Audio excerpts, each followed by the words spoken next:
नमस्कार दोस्तों, आर के हिंदी स्टोरी में आपका स्वागत है। आइए सुनते हैं एक पारिवारिक व दिल छू लेने वाली कहानी दुनिया। मिसेज चोपड़ा की बड़ी बड़ी आंखें सजल हो गई। उन्होंने रूंधे हुए गले से कहा, रामेश्वर बाबू, दुनिया इतनी अकृतज्ञ है, मुझे ना मालूम था। इसके आगे वह कुछ बोल ना सकी। मैंने सांत्वना के स्वर में कहा, खैर, आप इन बातों पर अब कुछ ध्यान ना दें। एक सच्चे हितैषी के नाते मैंने आपको केवल सचेत कर दिया है। मैं आपके ही सामने अधिक क्या कहूँ, परंतु कभी कभी क्रोध आ जाता है और रोके नहीं रुकता। अभी निमंत्रण की लिस्ट में उन लोगों का भी नाम देखकर मैं अपने क्रोध का श्रवण न रख सका और इतनी बातें आपके सामने कह दी। किंतु फिर भी मैं आपसे अंतिम निवेदन यही करूँगा कि जिसे आप अपना हितैषी समझती हैं, वह आपकी भूल है। वे ही लोग जो आपके सामने बहुत घुल मिलकर सज्जनता का स्वरूप रखकर आपसे बातें करते हैं, बाहर न जाने कितनी बुरी बातें वे बकते हैं। अब तो निमंत्रण जा चुके हैं, फिर भी आप जो कुछ कहें मैं उलटफेर करने को तैयार हूँ। मिसेज चोपड़ा ने कहा। उनकी आवाज़ भारी, चेहरा विकर्ण और आंखें लाल थी। मैंने कहा, अब तो उलटफेर करना ठीक ना होगा मिसेज चोपड़ा, परंतु आगे का आप ख्याल रखें। इन नर रूपी पशुओं से आप जितनी दूर दूर रहें उतना ही अच्छा है। कहकर मैंने अपने घर की राह ली। जाड़े के दिन थे, रात के 10 बज रहे थे। अब भी नारायण क्लब में रोशनी थी।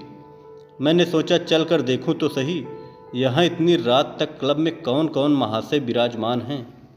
साइकिल दरवाजे पर टिका कर मैंने अंदर कदम रखा ही था कि मिस्टर शुक्ला दौड़कर मुझसे लिपट गए।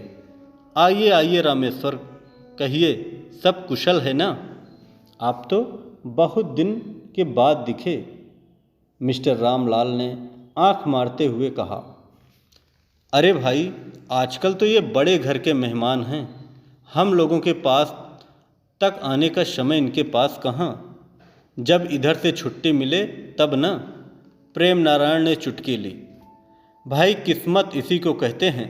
हम लोग चक्कर ही लगाते रह गए और हजरत ने वहाँ ऐसा रंग बांधा कि अब वहाँ किसी दूसरे की पहुँच ही नहीं हो सकती। कहते कहते उसने मेरी पीठ ठोंकी। किसके विषय में कटुक्तियाँ थी, मैंने सब समझ ली। फिर भी कुछ अनजान बनते हुए बोला, तुम लोगों की बातें मेरी समझ में नहीं आई। पहेली की तरह मत बुझाओ, साफ साफ कहो ना, किस बड़े घर की मेहमानदारी मुझे मिली है। सुना है कल मिसेज चोपड़ा के लड़के का जन्मदिन है और बड़ा भारी आयोजन किया जा रहा है। 150 आदमियों को चाय पार्टी के लिए निमंत्रण भी बांटे गए हैं। सच है ना रामेश्वर जी? मिस्टर शुक्ला ने पूछा। मैंने कहा, सच भी हो सकता है, झूठ भी, मैं ठीक नहीं कह सकता। पर मिसेज चोपड़ा के लड़के की वर्षगांठ और आप लोगों की इन उड़ी उड़ी बातों का क्या संबंध? मैं तो आपकी पहेली का अर्थ पूछ रहा था। जो कुछ कभी आपने मुझे बुझाई है।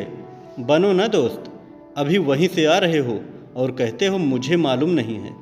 हम लोग हिस्सा तो लगाने आते नहीं, फिर सच सच कहने में क्यों संकोच करते हो?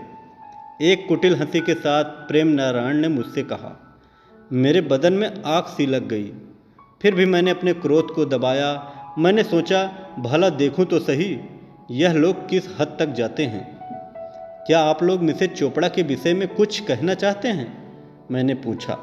मिस्टर शुक्ला कुछ गंभीर होकर बोले, हाँ भाई रामेश्वर, हम नहीं चाहते कि तुम भी उस भूल भुलैया में भूले भूले फिरो। मिसेज चोपड़ा को कौन नहीं जानता? सारे शहर में तो उसी की चर्चा है।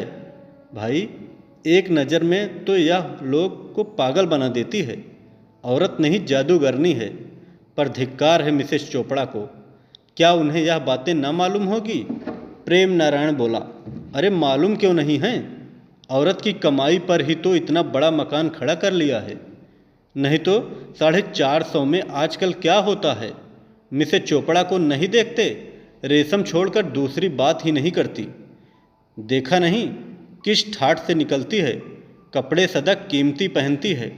घर में 4-6 नौकर चाकर हैं, यह उन्हीं की कमाई है। नहीं तो मिस्टर चोपड़ा के 450 में पूरा न पड़ता। भाई साहब, रामलाल ने घृणा भरे स्वर में कहा। भाई, मुझे तो उसकी शक्ल से नफरत है। उसे तो यदि गृहस्थ न कहकर वेश्या कहा जाए तो ठीक होगा, पर पुरुष से ऐसी बेशर्मी से बात करती है, उनके साथ ऐसे खुलेआम फिरा करती है कि कोई वेश्या क्या करेगी। पढ़ी लिखी औरतें क्या हमने देखी नहीं? पास की ही मेज पर बैठे हुए दो सज्जन चाय पी रहे थे। अब तक इधर की बातें चुपचाप सुन रहे थे। शायद बात सहन शक्ति की सीमा से शहर चली गई थी, इसलिए एक सज्जन ने कहा, बहुत बढ़ बढ़कर बातें तो न करिए। यदि आप लोग जरा ही पुचकारे जाएं तो कल से मिसेज चोपड़ा की जूतियां चाटने को तैयार हो जाएंगी। आप इतना बकते हैं तो कहिए, आपके पास प्रमाण है कि मिसेज चोपड़ा का चाल चलन खराब है? मिस्टर रामलाल के मुंह पर जैसे किसी ने थप्पड़ सा मार दिया। मिस्टर भगवती प्रसाद को देखकर वे जरा सा सकुचाए और बोले, आप क्या जाने, मुझे तो सब मालूम है। यह इतने आदमी जो कहते हैं, क्या सब झूठ है? भगवती प्रसाद ने तेज स्वर में कहा। मैं उन्हें आज 20 साल से जानता हूँ। आपका तो परिचय भी उनसे नहीं है, पर मैं तो उन्हें 7 वर्षों से रहा हूँ, एक साथ एक मकान में। हाँ, वह जिस प्रकार के वातावरण में पली हैं, वैसा ही उसका स्वभाव भी है। पर्दा उसने न बचपन से किया है, न अब कर सकती है। उसकी नज़रों में स्त्री पुरुष समान हैं, इसलिए वह सबसे खुलकर प्रेम पूर्वक मिलती है। यही उसके आचरण का दोष है। किसी भी सुधार के काम में पुरुषों से भी सदा 2 कदम आगे रहती है। यही उसकी कमजोरी है। कहते कहते भगवती प्रसाद का चेहरा आसक्त हो गया। सब लोग चकित दृष्टि से उनकी ओर देख रहे थे। हम लोग को अनुमान भी न था भगवती प्रसाद भी मिसेज चोपड़ा से परिचित होंगे, क्योंकि हम लोग उन्हें परदेसी समझते थे। वे लाहौर से अभी 2 महीना पहले ही यहाँ आए थे।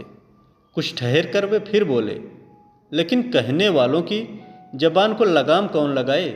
चमड़े की जबान ठहरी, जिधर चाहा हिला दिया। सत्येंद्र बीच में ही बात काटते हुए बोले, पर आप क्यों नाहक इन लोगों के मुंह लगते हैं? बकते हैं, बकने दीजिए। सूरज पर धूल फेंककर कोई उसके प्रभाव को धीमा नहीं कर सकता। धीरे धीरे रामलाल, प्रेम नारायण और मिस्टर शुक्ला खिसक गए। अब वहाँ पर मैं, सत्येंद्र और भगवती प्रसाद रह गए। हम लोग भी घर की ओर चले। रास्ते में मुझे संबोधित करके भगवती प्रसाद ने कहा, रामेश्वर जी, तुम में इतना साहस नहीं कि इनके मुंह पर थप्पड़ लगा देते, पर वहाँ तो तुमने भी लांछन लगा रहे थे। मुझे तो ऐसी बातें कहते तो मैं तो बिना मारे न रहता। मेरे मुंह से कोई बात न निकली। सच बात तो यह थी कि मिसेज चोपड़ा मेरे लिए भी एक पहेली सी थी। आज साल भर से मैं उनके घर रोज जाता रहा हूँ। वह सदा प्रसन्न मुद्रा में मेरा स्वागत करती थी। उनकी वाणी में वह मिठास थी, चितवन में वह मोहकता थी कि कभी कभी मैं यह शक करने लगता कि शायद उनका मेरे साथ अनुचित तरह का प्यार है, किंतु दूसरे ही क्षण में होश में आ जाता जब मैं देखता ठीक वैसा ही व्यवहार वहाँ दूसरों से भी करती हैं। वह इतनी मिलनसार थी, स्वभाव में इतनी मधुरता थी कि हर एक मिलने वाले यही सोचता हुआ जाता कि उसके साथ ही ऐसा व्यवहार किया गया है, और साथ ही दुष्ट प्रकृति वाले यह भी सोचते कि उन पर आसक्त है, इसलिए ऐसा मधुर व्यवहार करती हैं। मिस्टर चोपड़ा लाहौर के रहने वाले बहुत ही उन्नत विचार के सज्जन पुरुष थे। वे कुछ साल पहले यहाँ इंजीनियर बनकर आए थे। बड़े ही नेक, मिलनसार और उदार चरित्र पुरुष थे। स्त्री भी उनकी उन्हीं के अनुरूप थी। उन्होंने किसी विद्यालय से कोई डिग्री तो हासिल ना की थी, फिर भी उनकी शिक्षा बहुत ऊंची, विचार बहुत परिपक्व और आदर्श महान थे। पति पत्नी दोनों में बहुत प्रेम और विचारों में बड़ी समानता थी। यह एक आदर्श जोड़ी थी। मिसेज वीणा चोपड़ा अपने माता पिता की अकेली संतान थी। उनके पिता सुधारक सभा के प्रेसिडेंट थे। वह पुरानी लकीरों के फकीर न थे।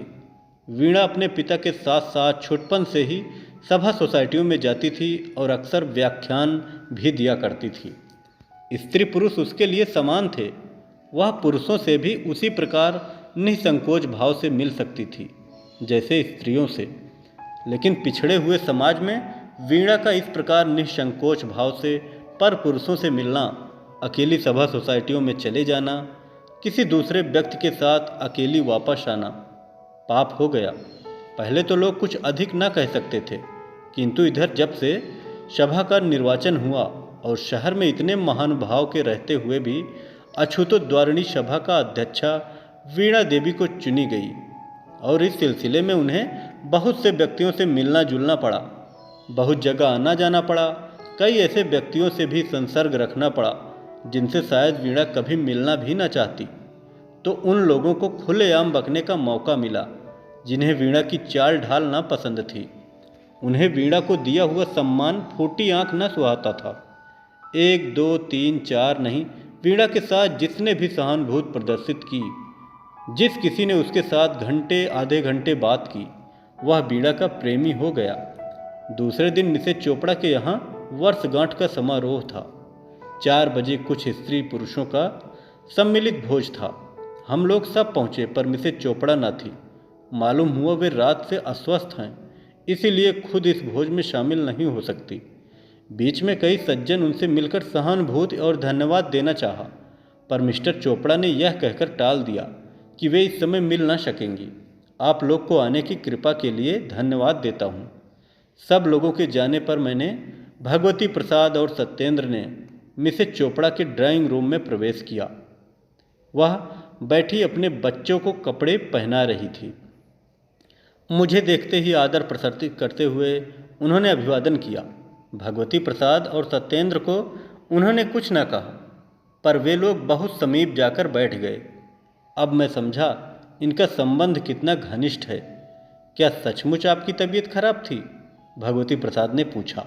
जी नहीं, पर मैं इन लोगों के पास बैठने में अपना अपमान समझती हूँ। अब तो भूल हो ही गई। अब आप देखेंगे कि मेरे यहाँ मेरे कुछ इने गिने मित्रों को छोड़कर कोई दूसरा ना आ सकेगा। मिसेज चोपड़ा ने गंभीर स्वर में कहा। उनके चेहरे पर कुछ ऐसी शांति, ऐसी निष्ठा और ऐसी गंभीरता थी कि हम लोगों को कुछ कहने का साहस ना हुआ। वह किसी काम से अंदर चली गई। इसी अरसे में भगवती प्रसाद ने मुझे एक पत्र दिखलाया। पत्र पर शिर नामे की जगह कुछ ना था। मजमून इस प्रकार था, आपसे मिलकर बड़ी प्रसन्नता हुई। 1000 मुँह से आपकी प्रशंसा करूं तो भी नहीं कर सकता। मैं आज आपसे आपके प्रणय की भीख मांगता हूं। आप तो दाता हैं, आपकी दानशीलता प्रसिद्धि पा चुकी है। क्या मुझ भिखारी को भी संतुष्ट करेंगी? यदि आपने कृपा ना की तो मैं बेमौत मर जाऊंगा। अनुचर नाम किसी का ना था। नीचे जो उत्तर भेजा गया था उसकी प्रतिलिपि थी। मैंने स्वप्न में भी ना सोचा था कि आप मनुष्य के रूप में राक्षस हैं। अपने मित्र की स्त्री के प्रति ऐसी कुभावना रखने के बजाय आपको तो चुल्लू भर पानी में डूब मरना चाहिए था। कृपा करके अब आप मेरे यहाँ कभी तशरीफ़ ना लाएं। पत्र पढ़कर मैंने विस्फारित नेत्रों से भगवती प्रसाद की ओर देखा। उन्होंने पूछा, पहचानते हो ना, यह किसकी हस्तलिपि है? हाँ हाँ, अच्छी तरह, मैंने कहा। तो फिर ऐसा चुखा खाकर वह उसके खिलाफ ना बकेंगे तो और क्या करेंगे? भगवती प्रसाद ने कहा। और है भी तो वह बिना दिमाग का, पहले नंबर का उल्लू। फिर वह अपने 10-5 साथियों के दिमाग में भी उसके प्रति ऐसी कुभावना भर दे तो आश्चर्य ही क्या है। किंतु आप किसी सहृदय व्यक्ति से पूछिए कि उसकी धारणा मिसेज चोपड़ा के विषय में क्या है, फिर वह आपको बतलाएगा। मैंने देखा कि भगवती प्रसाद की बातें अक्षरशः सत्य थी। अपनी शंका मिटाने के लिए, अपना खिसियानापन दूर करने के लिए मनुष्य की पाशविक प्रवृत्तियां नीच से नीच काम करने में भी नहीं हिचकती। मिसेज चोपड़ा ने प्रवेश करते हुए कहा, यह किसकी जन्मपत्री देखी जा रही है? मिस्टर शुक्ला की? सत्येंद्र ने हंसते हुए कहा।